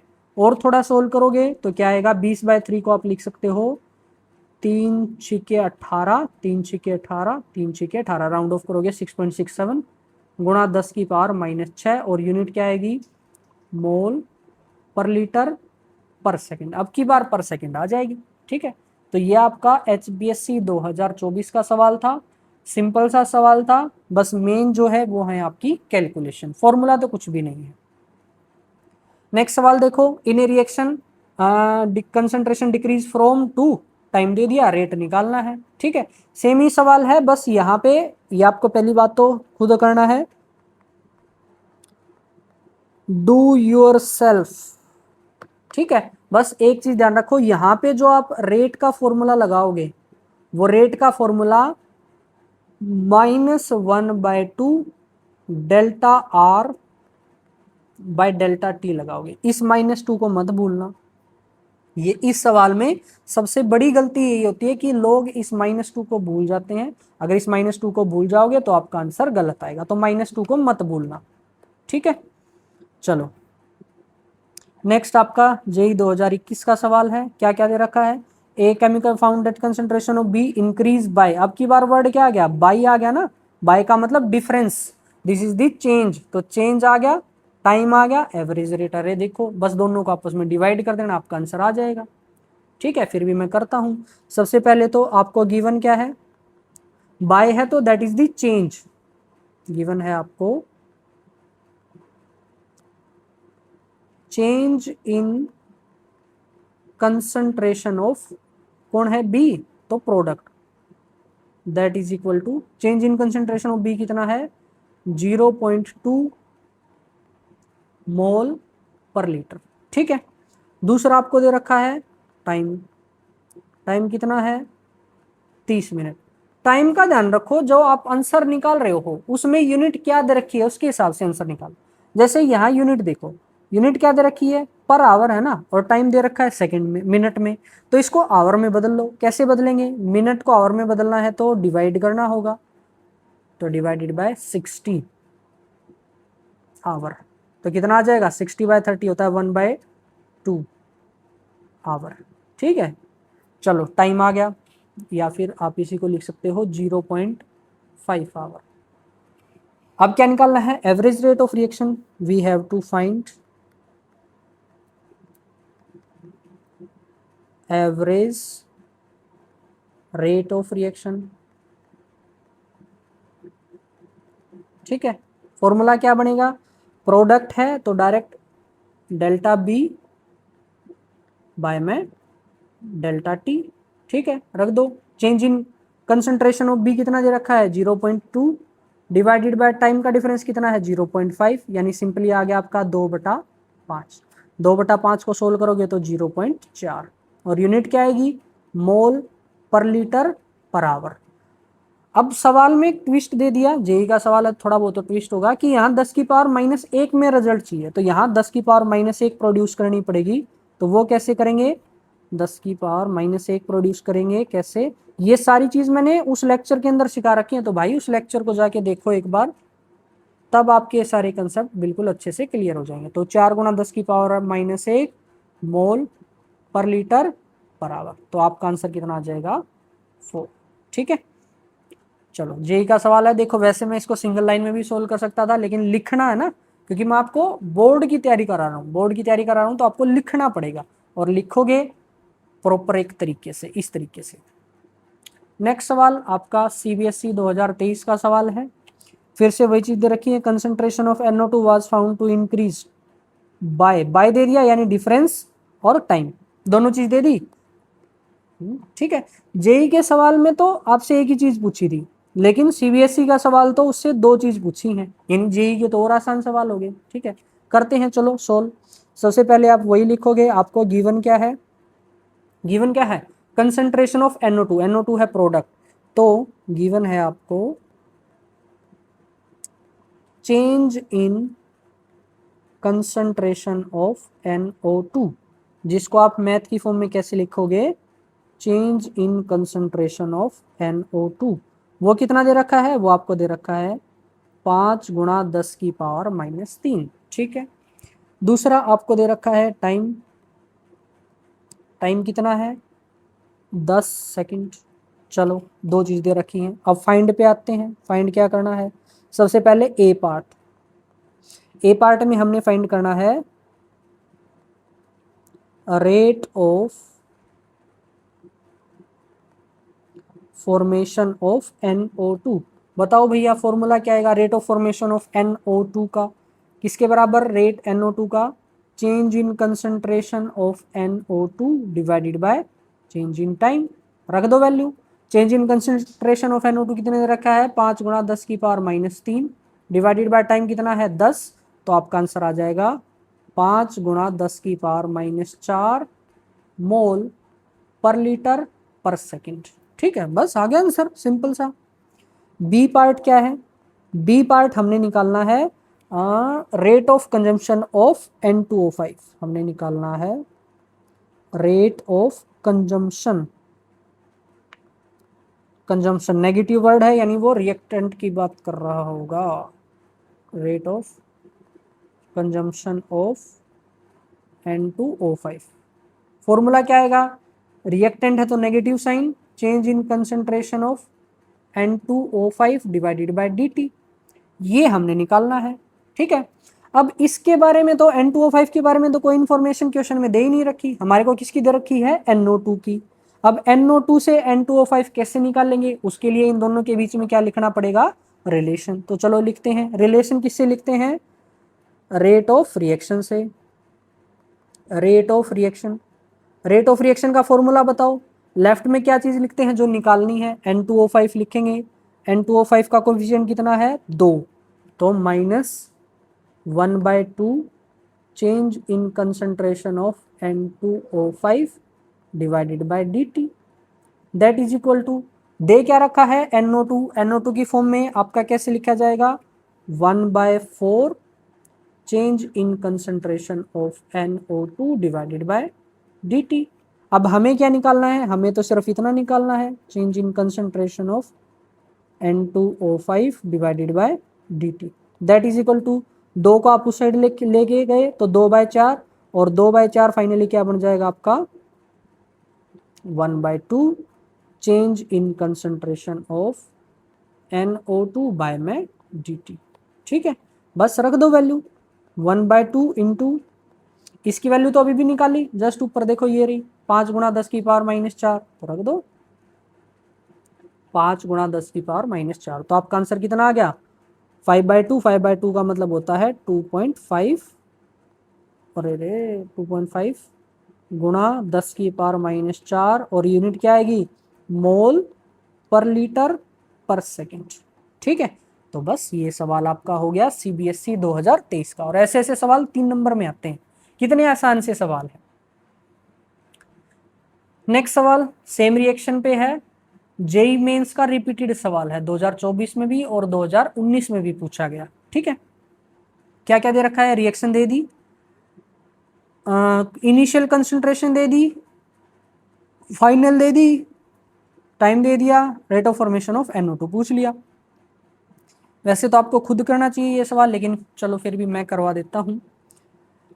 फिर से वही है कि NO2 की वैल्यू देके N2O5 की वैल्यू देके NO2 पूछ लिया, तो सबसे पहले इन दोनों के बीच में रिलेशन लिखेंगे। कैसे लिखेंगे? By the rate of reaction. Rate of reaction का फॉर्मूला सबसे पहले जो निकालना है, हमें NO2 निकालना है, तो NO2 की फॉर्म में क्या आएगा? 1/4 change in concentration of NO2 sorry, change in concentration of NO2, एक second, divided by dt, that is equal to, दे क्या रखा है? N2O5, तो रखो क्या क्या -1/2 change in concentration of N2O5 divided by dt। ठीक है, अब आपको निकालना क्या है? हमें तो निकालना है सिर्फ d of NO2 divided by dt, that is equal to, 4 उस साइड ले गए तो 4/2 कितना आ गया? -2। अब change in concentration of N2O5, इसका मतलब क्या है? Final concentration minus initial concentration. Final कितनी है? 2.75 माइनस इनिशियल कितनी है? 3.00 डिवाइडेड बाय टाइम कितना दे रखा है? 30। अच्छा, जो ऑप्शन है उसमें भी टाइम 30 है, मतलब सॉरी मिनट है, तो मिनट में ही रख देंगे। अब तो कैलकुलेशन बच गई, -2 गुणा में ऊपर से सोल्व करोगे तो आपका आंसर आएगा -0.25 डिवाइडेड बाय 30। सोल्व करो, सोल्व करेंगे तो यहाँ से आंसर आएगा माइनस माइनस प्लस हो जाएगा, 25 दूनी 50 यानी 0.50 बाय 30। अब इसको बना लो 50 गुणा 10 की पावर -2 बाय में 30, इससे ये कैंसिल हो जाएगा और आपका आंसर आएगा 1.67 गुणा 10 की पावर -2। ऑप्शन है कोई? Option number B, that is your correct answer. देखो सेम ही रिएक्शन है, सेम रिएक्शन है, सेम ही कंसेप्ट है। तो जेई का सवाल है, यहाँ पे सीबीएसई का सवाल है, दोनों का लेवल सेम है। ऊपर जस्ट हमने एचबीएससी का सवाल देखा था, बिल्कुल सेम ही लगभग, ठीक है। तो इन सभी का लेवल आपका सेम ही है, अलग नहीं है। केमिस्ट्री भाई, मैं बार बार रिपीट करूंगा इस चीज को कि लेवल का कोई भी डिफरेंस इनमें नहीं है। तो आप हर तरीके का क्वेश्चन आपको सोल्व करना है। अब लास्ट टाइप के क्वेश्चन पे हम आते, दो क्वेश्चन हमारे बचे हुए हैं। हालांकि बहुत लंबा लेक्चर हो गया है, लेकिन फिर भी देखो सीखना तो पड़ेगा, टाइम तो देना पड़ेगा आपको पढ़ाई को। अब ये जो सवाल है, इस सवाल में कंसंट्रेशन टर्म जो है वो आपकी किस फॉर्म में दे रखी है? प्रेशर फॉर्म में दे रखी है, ठीक है।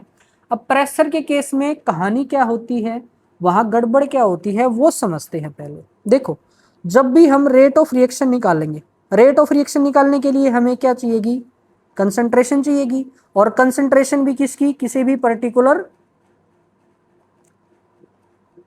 रिएक्टेंट की या पर्टिकुलर प्रोडक्ट की, ये हमें चाहिए होगी, ठीक है, रिक्वायर्ड।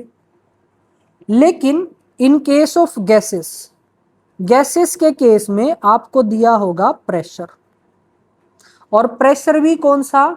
टोटल का मतलब प्रोडक्ट प्लस में रिएक्टेंट सब मिला के, ठीक है। जरूरत किसकी है आपको? पर्टिकुलर की। दिया क्या है? टोटल, ठीक है, ये आपको गिवन होगा।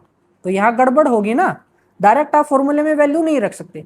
सबसे पहले आपको टोटल से किसी पर्टिकुलर इंडिविजुअल के प्रेशर की जरूरत, मतलब निकालने की जरूरत पड़ेगी, और उसी चीज को निकालना हम सीखेंगे। इसमें जो कंसेप्ट यूज होगा वो कंसेप्ट आपका यूज होगा किसका? जो आप इक्विलिब्रियम अगर आपने पढ़ा होगा तो उसका। अच्छा, एक और सवाल आ सकता है कि ये टोटल क्यों आया? तो टोटल देखो, जो ये गैसियस रिएक्शन है ये क्लोज कंटेनर में होंगे। क्लोज कंटेनर ही क्यों? अगर ओपन रख दिया तो उड़ जाएंगी, ठीक है। तो इसमें आपकी अलग अलग तरीके की गैस है, ठीक है। मान लिया ये दो तरीके की गैस है इसमें। अब इस सिस्टम का प्रेशर मापते हो ऐसे एक गेज लगा के, प्रेशर गेज लगा के। अब ये जो प्रेशर गेज है ये तो टोटल प्रेशर ही मेजर करेगा ना, ये ऐसे थोड़ी है कि हवा का प्रेशर अलग मेजर कर लेगा, नाइट्रोजन का अलग मेजर कर लेगा, ऐसा तो है नहीं। वो तो पूरे सिस्टम का प्रेशर मेजर करेगा। तो आपका जो प्रेशर आपको दिया होगा वो टोटल दिया होगा, बस उस टोटल से आपको इंडिविजुअल का निकालना है। वो कैसे निकालना है वो हम सीखते हैं। तो आपको स्टेप बाय स्टेप इसको सीखोगे। सबसे पहले आपको क्या करना है? सबसे पहले तो आपको गिवन क्या है, और या फिर सबसे पहले हम लिखते हैं रिएक्शन क्या दे रखी है? 2x gives 2y plus z, ये रिएक्शन दे दी। अब यहां पे आपको दो कंडीशन लिखनी है। पहली कंडीशन क्या है? Initial condition. इनिशियल कंडीशन का मतलब है टाइम इज इक्वल टू कितना है आपका? 0, जब रिएक्शन जस्ट स्टार्ट हुई है। अब अगर रिएक्शन स्टार्ट हुई है तो क्या उस टाइम कोई प्रोडक्ट होगा? प्रोडक्ट नहीं होगा। प्रोडक्ट नहीं होगा तो उनकी वजह से जो प्रेशर है वो कितना होगा? 0। दोनों प्रोडक्ट की वजह से प्रेशर क्या आएगा? 0। लेकिन रिएक्टेंट की वजह से तो कुछ प्रेशर होगा, उसको हम नाम दे देते हैं P, और रिएक्टेंट है आपका X, तो PX, और PX का कौन सा प्रेशर? इनिशियल प्रेशर, ठीक है। अब दूसरी कंडीशन लिखते हैं, फाइनल कंडीशन। फाइनल कंडीशन क्या है? At t is equal to कितना टाइम है? 10 minute. t is equal to 10 minute, ठीक है। अब जैसे जैसे टाइम आगे बढ़ेगा आपका जो रिएक्टेंट है उसका प्रेशर कम होता जाएगा और प्रोडक्ट का प्रेशर बढ़ता जाएगा। प्रेशर क्या है? कंसंट्रेशन ही तो है। तो जो कंसंट्रेशन में रूल अप्लाई होते हैं वही रूल किस में अप्लाई होंगे? आपके इसमें प्रेशर में, ठीक है। तो ये इसकी वैल्यू किसकी? रिएक्टेंट की वैल्यू कम होती जाएगी, प्रोडक्ट की वैल्यू बढ़ती जाएगी, और जिस फैक्टर से बढ़ती जाएगी उसको आप मान के चलोगे। जैसे x मान सकते हो, y मान सकते हो, a मान सकते हो, b मान सकते हो, तो मैं x मान के चलता हूं, ठीक है। तो स्टार्टिंग में मेरे पास प्रेशर था px और उसका इनिशियल प्रेशर।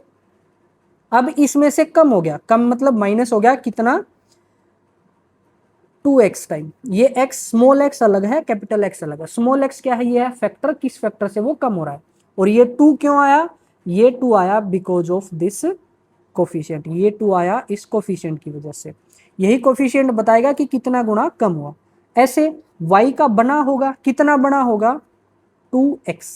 2 क्या है, कोफिशिएंट है, और x क्या है, फैक्टर है। और z का कितना बना होगा, x। ठीक है, तो ये दो कंडीशन आपने लिख दी। अब इसमें सीखो एक चीज, this is your initial condition. Initial condition है, यानी अगर इन दोनों तीनों को जोड़ दोगे तो आपको मिलेगा initial pressure of system, system का इनिशियल प्रेशर। और अगर आप इन सब को जोड़ दोगे, इन सब को, तो आपको मिलेगा फाइनल प्रेशर ऑफ सिस्टम। और यही दो चीजें हमारे क्वेश्चन में दी हुई हैं, तो लिखते हैं चलो इनको। सबसे पहले हम लिखेंगे, गिवन क्या है हमें, गिवन है इनिशियल प्रेशर ऑफ सिस्टम। ठीक है, पहले इनिशियल प्रेशर लिखते हैं, हमारे क्वेश्चन से जो जो हमने सॉल्यूशन निकाला है उससे क्या आएगा, तीनों को जोड़ो, तीनों को जोड़ोगे तो क्या आएगा आपका pxi। ठीक है, +0 +0 लिखने की जरूरत नहीं। और वो कितना दे रखा है, वो दे रखा है आपका 200 mm of Hg, that is given as 200 mm of Hg। mm of Hg क्या है, यूनिट ऑफ प्रेशर। ठीक है, दूसरा आपको दिया हुआ है final pressure of system. Final pressure, तीनों को जोड़ो, तीनों कौन कौन, pxi minus 2x plus 2x plus x, सबको जोड़ा आपने, क्या मिला आपको, 2x से 2x कैंसल, तो आपको मिला pxi plus x।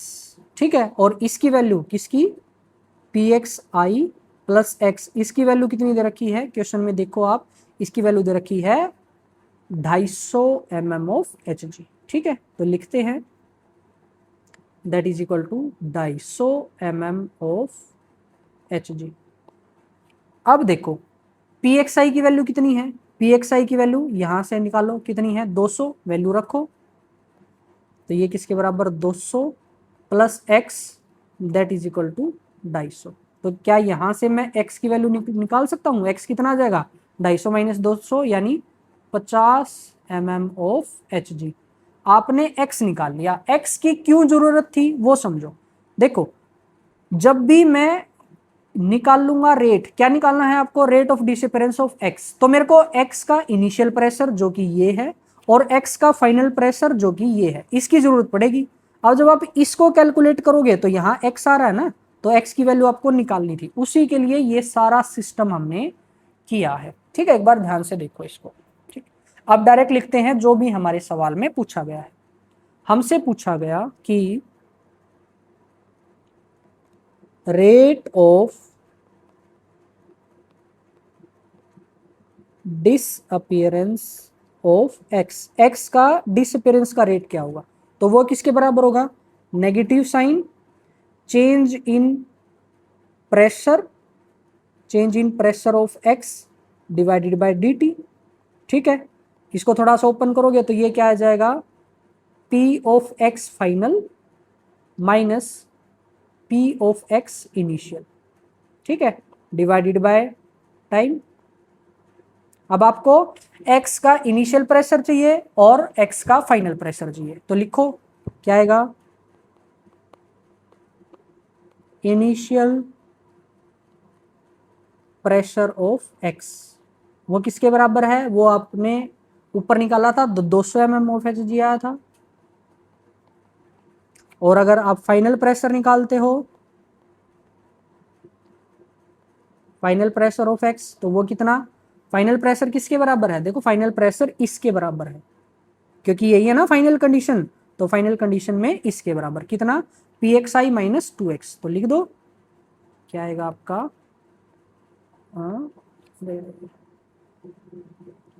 pxi minus 2x, value रखो, pxi कितना है 200 माइनस 2 गुणा में x की वैल्यू निकाली थी 50, इसको सोल्व करोगे तो आपका आंसर आ जाएगा 100 mm of Hg।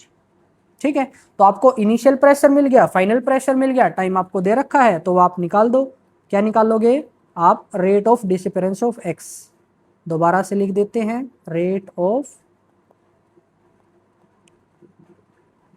Disappearance of x that is equal to minus p final कितना है x का 100, p इनिशियल कितना था 200, डिवाइडेड बाय टाइम कितना है 10।